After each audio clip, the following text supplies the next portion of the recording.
It's just for how frustrating defensive lineman. I know you're not defending the pass directly, but what the performance that Jackson Dart put up today, just what do you think was the biggest factor in that, and how frustrating was the performance as a whole today? Yeah, I mean, for starters, he's a really talented player. They got really talented receivers as well. But I mean, as a defense, it all kind of goes together. I mean, we got to get there faster as up front, and then we just got to cover better. We got to, I mean, felt like we had a solid game plan. We just got to, I mean, really execute.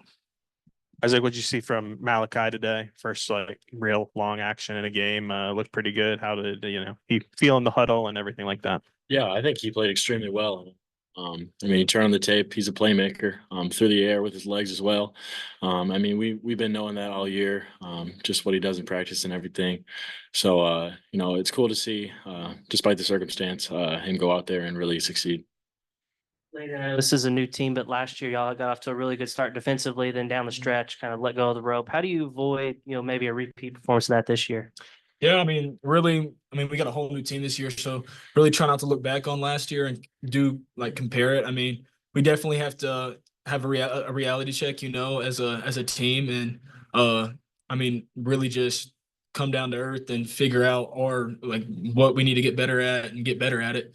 And yeah, I mean, just can't let it happen again. Got to learn from our mistakes and overall, I mean, get better as a defense because I mean, past few games we've allowed too many points. Even Mississippi State game, offense saved us because we still allowed almost 30 points. So really just figure it out. And I mean, overall to start playing better ball. Isaac, I know you're not blocking that Ole Miss, defensive line. Those guys, they had 10 sacks against Oklahoma. They're averaging about 5. So you guys weren't the first team to give up a lot of sacks to them. But just how tough does that make it to operate offensively when they're getting that kind of heat on the quarterback? I think they had 13 tackles for loss. Yeah, obviously that's a very talented D line. Like you said, I'm not really blocking it up front, but I know from watching film that they get at the quarterback a lot, and they're just big guys in general. Good at rushing, good at defending the run. So definitely a little frustrating when they get to the quarterback. But at the end of the day, we got to be able to handle that at all phases of the game because I mean a sack's on everyone. It's not just on the quarterback or the O line. Like the receivers just got to get open and everything like that. So just keep executing going forward. And I guess for both y'all, maybe Landon, you could take it first. You guys got an open days. Like Sam was saying, sometimes when you have a rough loss, you want to get right back out there, but maybe it's also a good time to heal up. How are you guys approaching the open date and then kind of the last big push trying to get bowl eligible, having some big games here at home? Yeah, definitely. I mean, I'm not a coach, so I don't have to really say it, but I mean, definitely, I have a feeling they plan on trying to get us all healthy because we got a few guys out right now and banged up. So, I mean, I just know how Coach Pitt operates his bye weeks. So, I mean, I think it's going to be a lot of really trying to get healthy, and then not as much on the physical, but kind of overload on the mental. So kind of go in and kind of see if we're tipping anything on defense, kind of giving offenses ideas, stuff like that, and just really breaking down film and everything during this week. Good time for an open date, and how do you think it can help y'all? Yeah, bye weeks are always a great time. It's to look back on what we've been doing and then moving forward, what we can do against our next opponent. So, like Landon said, it's going to be a little bit lighter of a week, which I think will be good for a lot of guys trying to get back. So. And then just from your perspective, what was Coach Pittman's kind of message in the locker room? Yeah, I mean, at halftime, his message was, I mean, this second half's gonna show who we are as players. Like if we go out there and just, I mean, if we're just gonna go out there and roll over, then that shows who you are as a man. But we can go out there and keep fighting. And then at the end, his message was basically what me and TeSlaa have been saying is, I mean, really just we got to get better. We got to play better ball because all around today was just, I mean, it was bad ball. So got to get all that cleaned up.